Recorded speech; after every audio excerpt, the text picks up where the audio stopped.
Welcome back to episode 22 of the Genuine Life Podcast, the show that is on a mission to help women achieve peace by unapologetically putting themselves first without the guilt. I do this by sharing personal stories, the stories of others, and valuable resources. Thanks so much for being here. Let's start the show.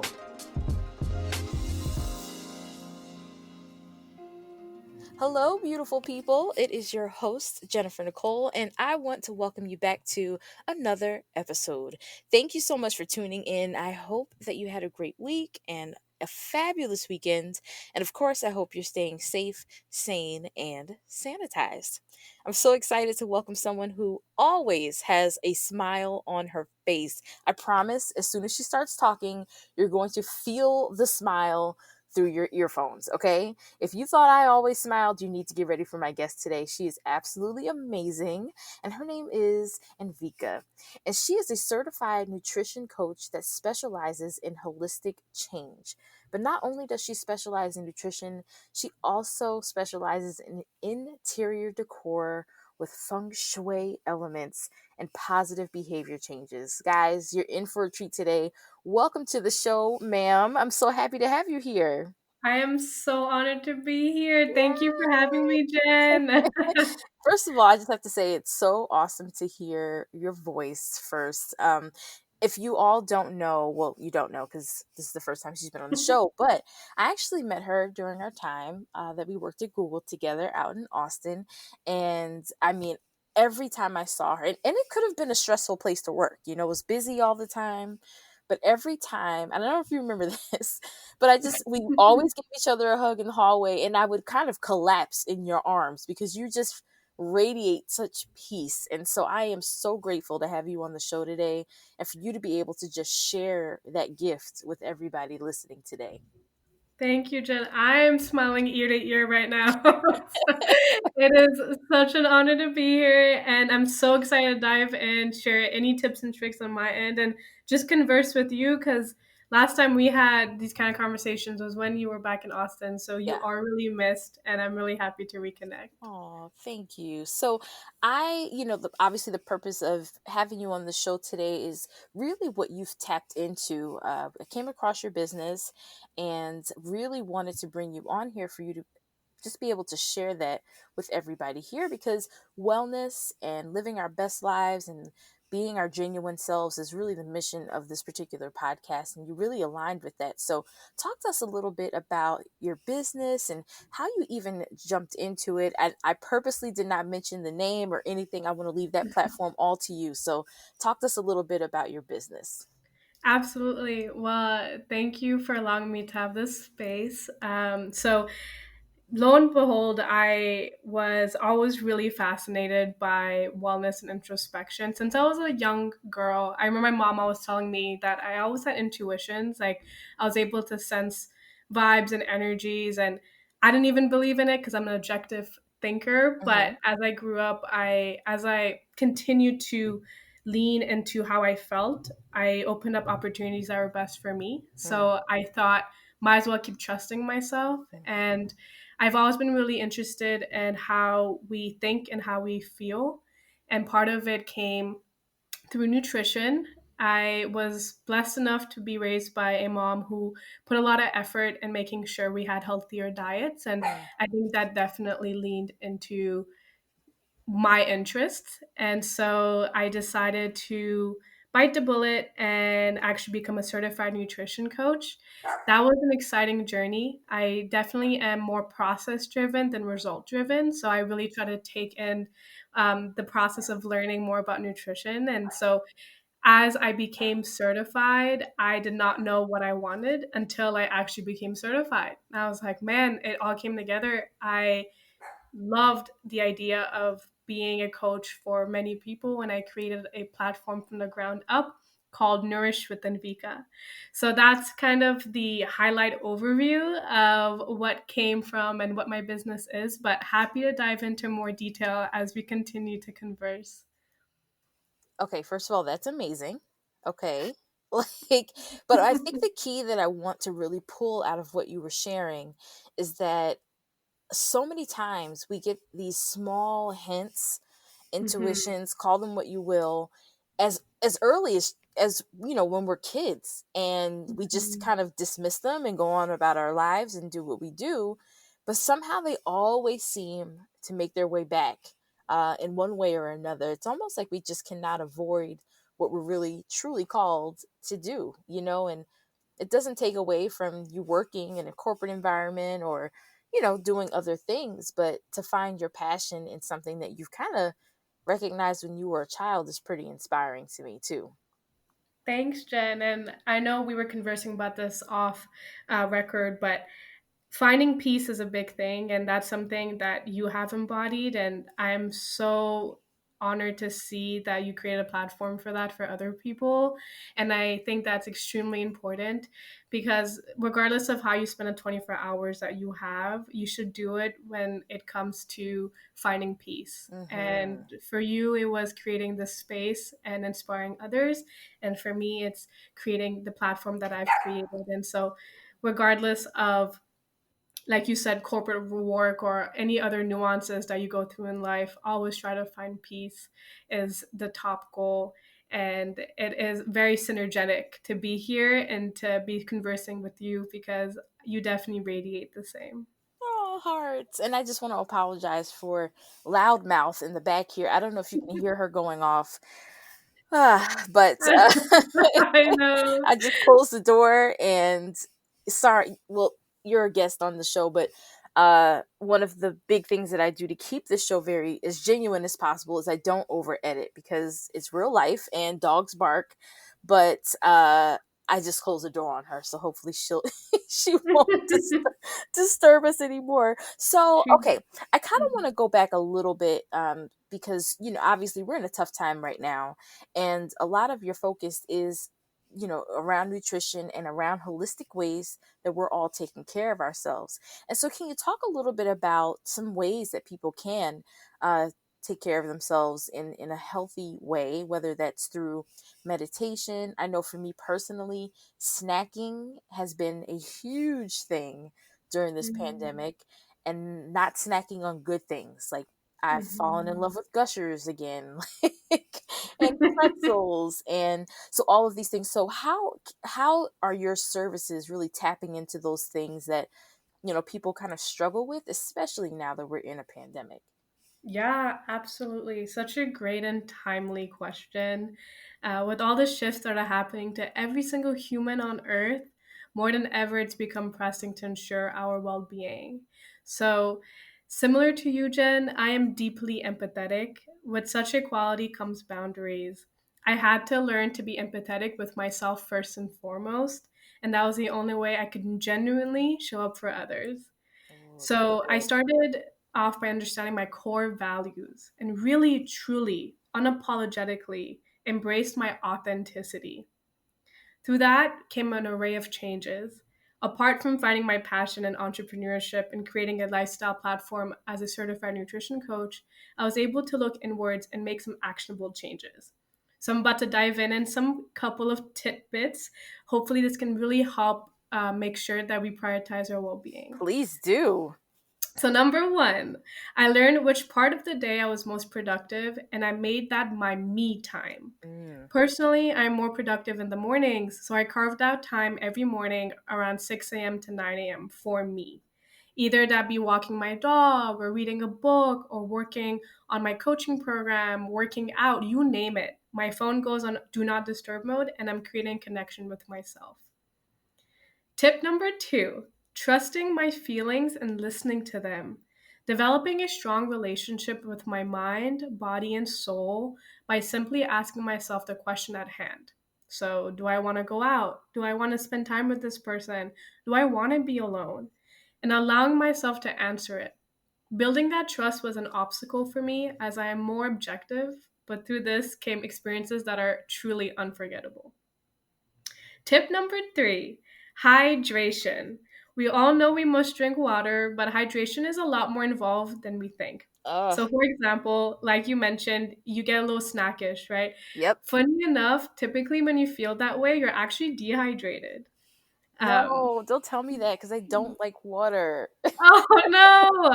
Hopefully, this could help a little bit, because substitutes for water often contains a lot of sugar than we think.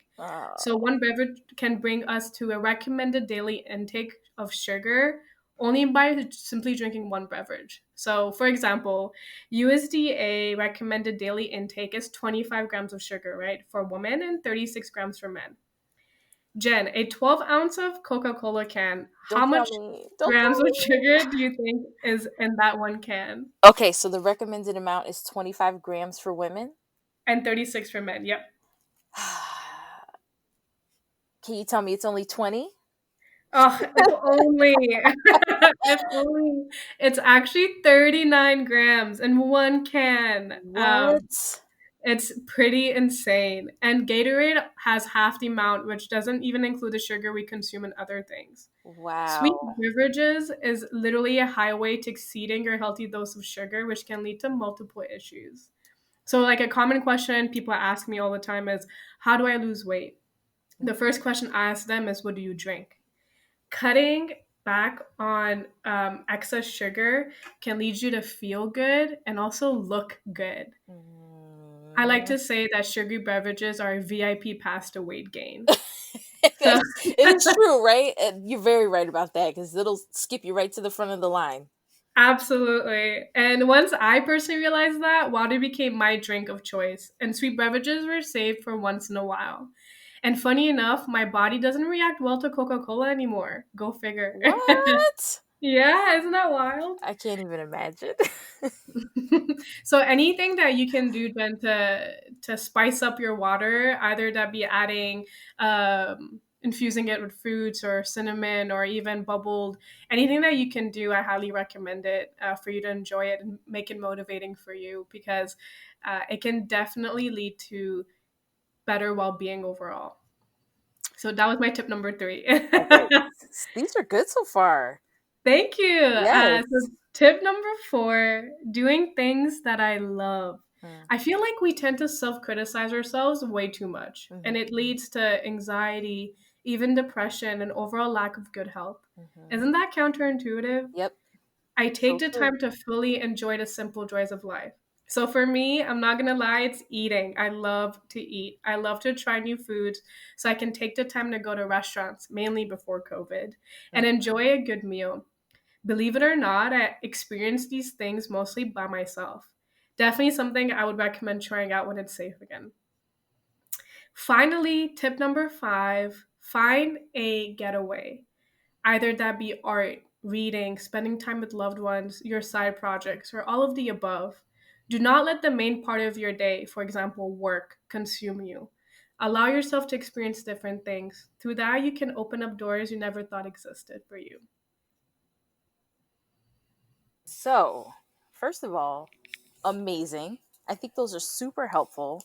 And I think what makes them even better is that because we're in such a tough time, with COVID Mhm. and everything going on, these are all super practical and can be done while many of us are, still on lockdown in reality, Absolutely. despite what we see on TV, Yeah, you for know? 100%. And that's also very based on individual comfort, and that should be respected. And hopefully, these tips can help segue into just feeling better, no matter if you're quarantined or if you do decide to step outside. So that's so good. Okay, so talk to us a little bit while we're on this kind of flow of well-being. What are some things outside of the day-to-day, like our Monday through Saturday? I heard your tips for wellness, but what about self-care Sundays? What does that look like for you? Mm, Because for some great. reason, Sunday seems like a different day out of the week, and I want to be very clear to every listener: your self-care Sunday doesn't have to be on Sunday, right? It could totally be on Monday, Tuesday, Wednesday, Thursday, but I think Sunday does kind of hold this special place that signifies a day of rest for many, and just kind of that day to kind of prep for the upcoming week. So, what does that look like for you on a Sunday? What are you doing? Yeah, great question, Jen. I think Sundays or whichever day is for you is a reset day. And so for me, I would say an ideal self care Sunday looks like getting up and making a nice fresh cup of coffee or tea and sitting outside on my swing now that it's cooling down in Austin and reading a book for a few hours undisrupted.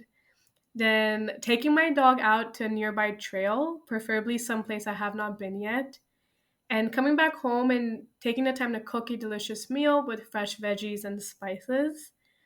Spending the afternoon either working on my business, which I genuinely think is really fun, or spending some quality time with my loved It ones. is though. Yeah, it is. And I would say finishing off the day with soaking in a bubble bath or watching a movie with my dog and my cat. And overall, like you said, it is going to prep you for a week. So I want to get to bed at a decent time so I can start off the work week with a bang. So overall, pretty low key, I'd say, but I try to be as wholesome as possible with the days that I have. And Sunday is a great day to do that. Oh, I love it. And I asked that question because, one thing that we're trying to focus on this show is really helping people define what not only their life looks like, but define what self care looks like. Social Mm, media really paints this picture of what self care looks like, but I want people to hear everyone's version because it's different for everyone, and that to know that it's okay. It's all about doing what's best for you. That's it, absolutely. you know? Absolutely. That's the beauty right there. I think the beauty is in the individuality, Hmm. listening to what works best for you. If a Sunday is binge Netflix day, then by all Yes. means go for it because you've had a really crazy week. Everything that you need to do to reset, do so because your body, mind, and soul needs it. Yes, love it. So, was there ever a moment? 'Cause you seem very grounded. I mean, anyone listening to this podcast right now could totally feel, your vibes. But was there ever a moment in your life where you felt you weren't living in your truth, or maybe you just weren't feeling your best? And if so, what did you Mm. do to change? Yeah, great question. And yeah, absolutely. There came a point that I was living a very reactive life. Mm. If someone wanted to go out, I'd be game. If someone wanted to do things I wasn't actually interested in, I'd still be game. Mm. If I could not find something to do, I would reach out to someone to go out for drinks or live a more carefree life. Mm-hmm. Ideally, this was great, right? Since I had a career that I was working hard in and I like to sprinkle in self care here and there. What was the problem what is the problem in wanting to go out and having a good time? For me, it became off balanced. I felt like I was losing my solitude. I was losing a big part of my identity, my independence. So I am a driven and empathetic person at heart. But if I cannot flex in this area, it actually infects other parts of my life.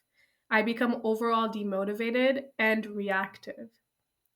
And I didn't like that. I wanted to change. So Yeah, that's I'm good. not even kidding, Jen. One day I literally just sat on my floor and stared at the wall and I asked myself, who am I? Yeah. What do I want to do? How do I want to live my life?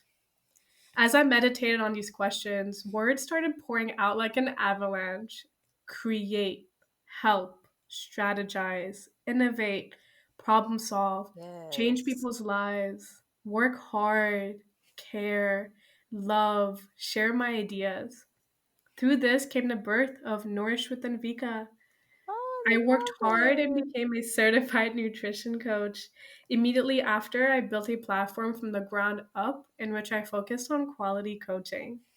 Through the hours and hours and years of introspective work I've done and researched, I learned that change happens holistically. Mm. And sometimes all you need is a different perspective. Yep.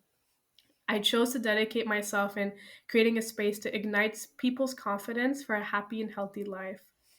This brand does not have a ceiling, and that's what I love about it. Now I'm working in creating a personalized coaching program to truly help people live their best lives by building up confidence through personalized and educational nutrition, demystifying everyday behaviors, like, for example, helping my client work through how to cut down on sugary drinks that will most be motivating and sustainable for them, as well as energy flows in the form of feng shui and interior decor. So, three specializations: nutrition, positive behavior changes, and interior decor to really provide that holistic and long term change. I So, love that that. urge that I have to find distractions by going out or being reactive to other plans and life turned into finding deep fulfillment and how I spend the hours I am so blessed to have. But don't get me wrong, Jen. I still enjoy experiencing and having fun. But now that I don't depend on it, I truly embrace the experience. Really, really, really good. Like, I love it. And what's really good about the three services that you offer is they really all go hand in hand at the end of the day, right? Because if your place is a mess, so I know for me, if it's dirty, I'm not led to want to cook, which leads to fast food, which then leads to Exactly. bad habits. And then you come home and it really becomes a vicious cycle. And so I think what's really good is that, yes, clients can come to you for three, what seems to be very different services, but they really tie in all together. If your space is good, then your mind is clear. You're open to making better decisions, creating better habits, which we talked about. I had a previous guest on the show talking about how to do habit stacking and really building up Mm. the confidence to be able to continue to create better habits in your life. So I think that's really, really awesome, and I'm so here for it. Well said. That Yeah. was so perfectly said, Jen. And it's the human experience is interconnected. We can compartmentalize our thoughts, but we cannot compartmentalize the way we live our lives. So Mm, everything is so integrated in the sense where, like you said, it's a domino effect. yep. Cluttered space, cluttered mind leads to cluttered decision making and demotivation. And so if we can tackle these different areas, then we can actually live a very fulfilled life, a life with meaning and purpose. Love And it. that in itself, I think, leads to happiness. It So does. those were the reasons why I decided to specialize in those areas. And I think you summarized it so well. Thank you for that. Oh, of course. I got you. So, what are some ways that you protect your peace both at work, in relationships, and on social media? I mean, I feel like we're living in such a very charged time right now where I know Absolutely. I have found myself having to, mute certain accounts, unfollow certain people for social media. Um, and then just in relationships, really setting those boundaries and sticking to them. So, what are some ways that you protect your peace in those areas? Yeah, I think we're very aligned here, Jen, and it's such a great question. Setting boundaries has been the most impactful for me too. And it does take discipline, courage, and grace to do so. But I do think setting boundaries is much scarier in your mind as it is when you actually put it into fruition. So let's take a poke here. Let's try work. So for Okay. work, I'm a full time program manager at Google, and I'm beyond grateful for it. However, gratitude does not translate to me slaving myself for it. It actually Yes. translates to setting healthy boundaries. Hmm. So much so that my team advocates deeply for work life balance. So for me, I have cutoff times. If I'm working 9:30 to 5:30, those are the hours I'm dedicating to my work. Yes, there will be instances where my team needed more hands on deck or a day is just too busy.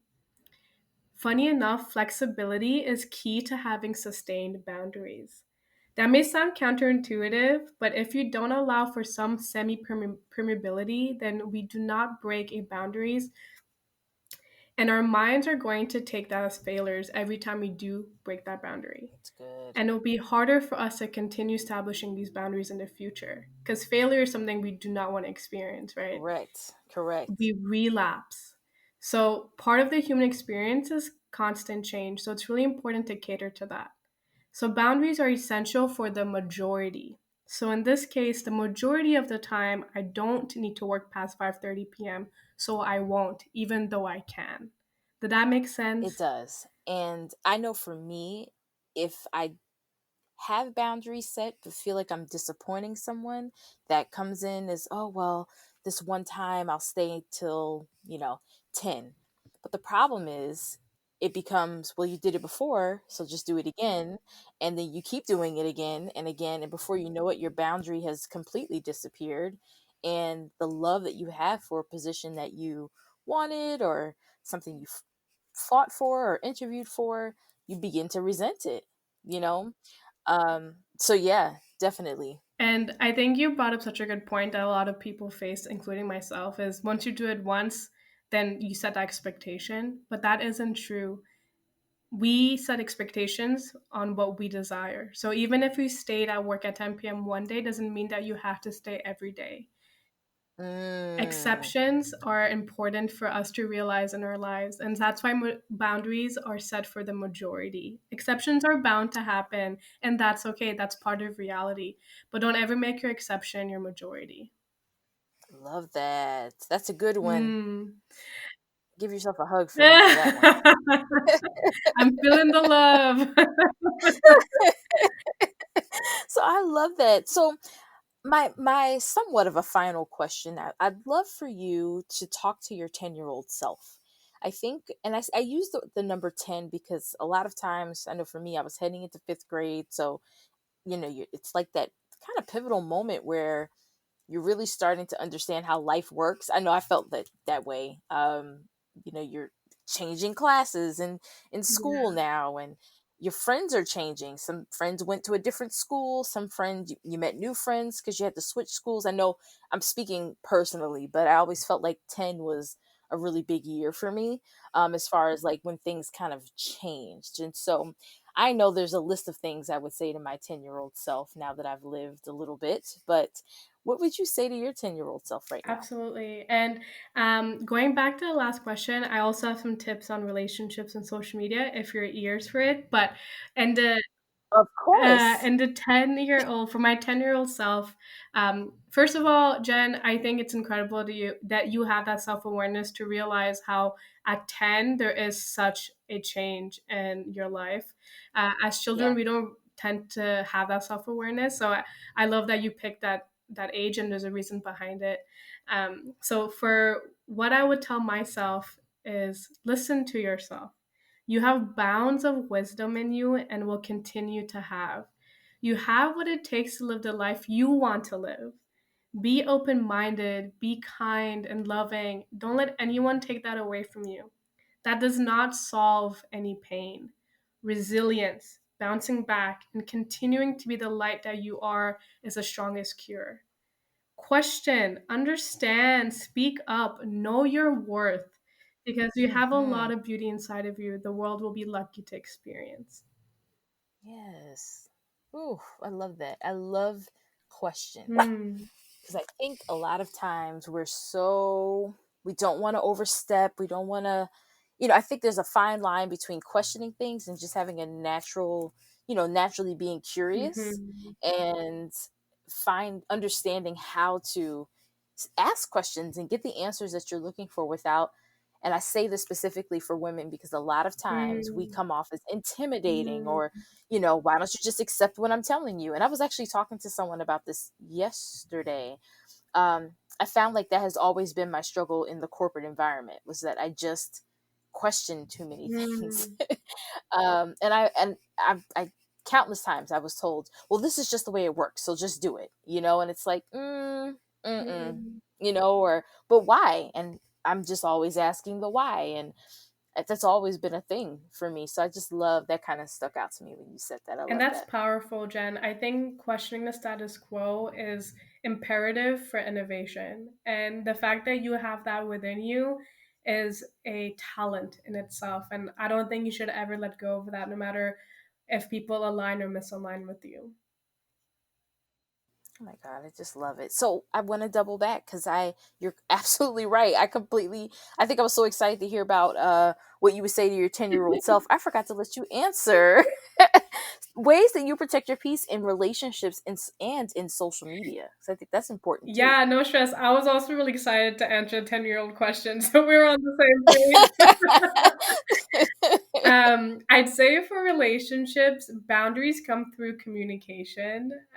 But be careful though, because sometimes we tend to fall into this trap of impulsiveness. So the key word here is thoughtful communication. So take the time to understand your feelings. Is this a me problem or is it a them problem? If it does have to do with their behavior, how can I speak with a lens of compassion and conviction? I think from there, that in itself is really powerful because if you speak with a lot of emotion, especially toxic ones like anger, um, jealousy, things like that, the conversation in itself is very self sabotaging. So taking the time to really understand how you're feeling and how can the other person help in solving this feeling through a lens of compassion and conviction is really important. And as a woman, personally, I think conviction is a part where we struggle because the asking Yes. questions part or just going with the flow or this is the way it is type mentality is really deep rooted in us. So really taking the ability to take step out of that and be like, no, this is exactly how I feel, and being compassionate about it too allows for that open space and also allows you to feel confident in your feelings and the way you communicate. And then from there, being as transparent as you can is the cure to any assumptions. You cannot control what someone else's thoughts are, but you can let them know yours. With communication also comes understanding. If you're looking for someone to understand your point of view, it's important for you to reciprocate the same. You want to treat others the way you would like to be treated. It's coined the golden rule for a reason. I love that. That's good. That's really good. And I think that's something that, believe it or not, really has to be, I don't want to use the word taught, but you do have to really be conscious of, the first thing that you said, is it a you problem or a them Mm, problem? And then really breaking things down. I know for me, there's been a lot of times where I've had to step away and hold myself accountable to where maybe I fell short with someone. And then there were times where I was just like, mm-mm, you know, there's no, this is not me. right, This is someone, deflecting or just kind of reflecting an issue on me, or maybe I triggered something, but I'm not going to own that. And I'm not going to carry it. exactly. Um, and kind of owning it from that point too. So Absolutely. Everyone's actions is a reflection of themselves, including yours. So if you're able to yes, recognize someone's actions as not because of you, but because of them, it creates clarity in your mind, exactly like you said. yes, And I think that's so powerful. Thank you for sharing that. it is. And you don't hold it. Exactly. God, I hope you guys have a notebook and pen, because there are some real gems being dropped here for sure. I love it. And so, speaking of gems, I want you to take this time. Now, I'm going to be listing all of her contact information, all of her social media handles and website, and contact information for you to reach out to Anvika personally. But I'd love for you to take this moment to use this time to tell us where we can find you, and what to look out for. What's next for you and your Yeah, business? for sure. And on the same lens, I'll tackle in social media. I know a big part of sharing content is through social media, but definitely we'll share some tips with that too. But you can find me on Instagram and Facebook, Nourish with Anvika. And I have a website called nourishwithanvika.com. And my email is also nourishwithanvika@gmail.com. So if you remember Nourish with Anvika, you can find me on all platforms. And I'll be coming out with a personalized coaching program soon. So definitely stay tuned if there's something you're interested in and want to continue building up on how to live the best life for you by igniting your own confidence. That's exactly what I'm going to be doing for you individually. So stay tuned via my website, social media, and feel free to contact me at my email. But going back to setting boundaries on social media, even though I would like to share my social media, I also want to let you know that setting boundaries there are also really important. And for Hmm. social media, this one is really funny because it's the one you have the most control over, but feel like you have the least, which is so Yes. interesting. So, if you are looking for boundaries around social media, my tip is the first thing that I did actually was I removed it from my homepage when I realized that I was spending too much time. I didn't uninstall it; I just removed it from my own page. So out of sight, out of mind. And this made leaps and bounds of difference. I cut down my consumption by a third. So you can check how much time you spend on social media in your settings, or you can download apps too for that. So it's pretty nuts that the out of sight, out of mind concept is very true. Additionally, just like Jen, Very yeah, true. very true. And just like you, Jen, I unfollowed accounts that did not serve me anymore with the same concept of out of sight, out of mind. And for me personally, I also stopped engaging in areas that were triggering for me. This is very individual, however, because there's some folks that feel empowered in voicing in areas that are sensitive, and I have the deepest admiration for them. I had to learn, however, that I tend to be more on the sensitive spectrum, and it was more detrimental than positive for my well being.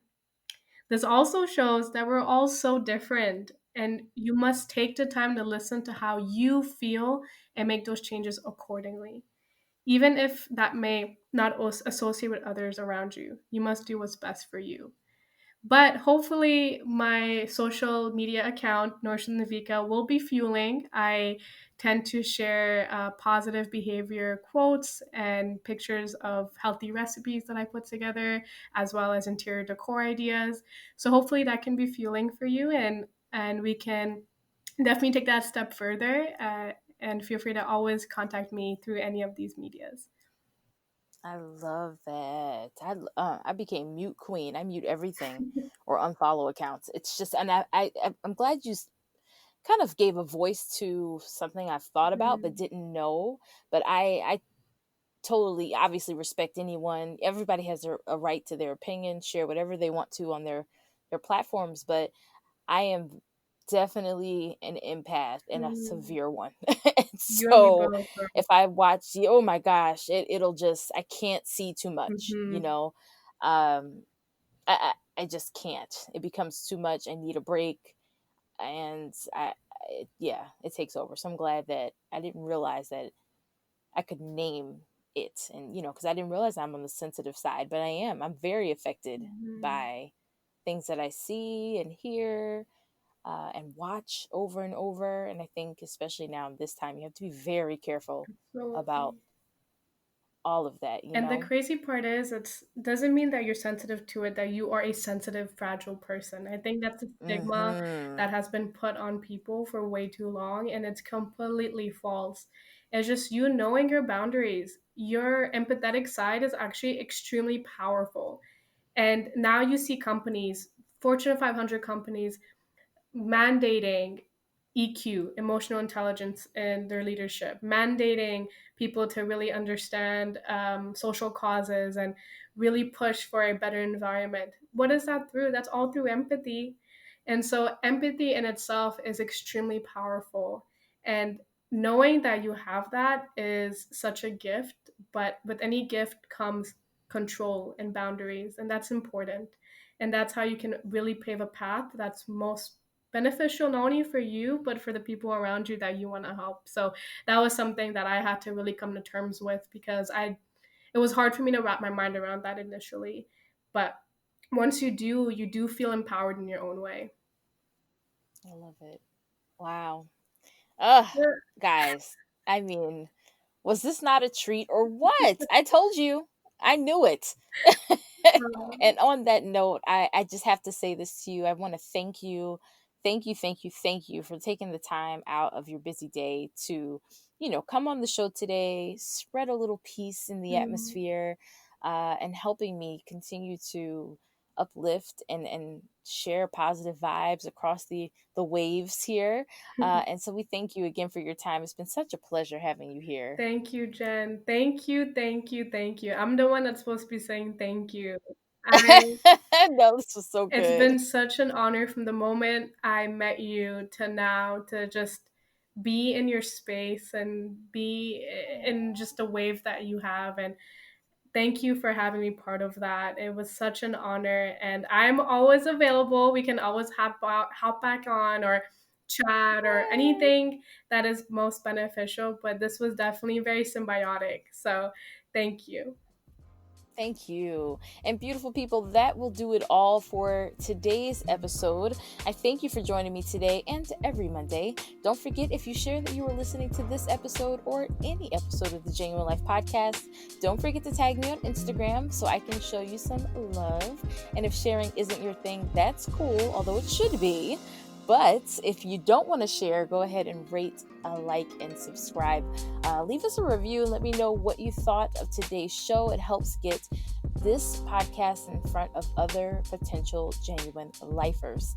Also, if you're interested in more episodes like this, exclusive bonus content, early access to special episodes, and networking with other genuine lifers, consider becoming an official member on Patreon. I will link the link in the show notes for you to join us. I look forward to seeing you there. And until next time, friends, remember to stay encouraged, make sure you journal, and finally, you're amazing. Toodles!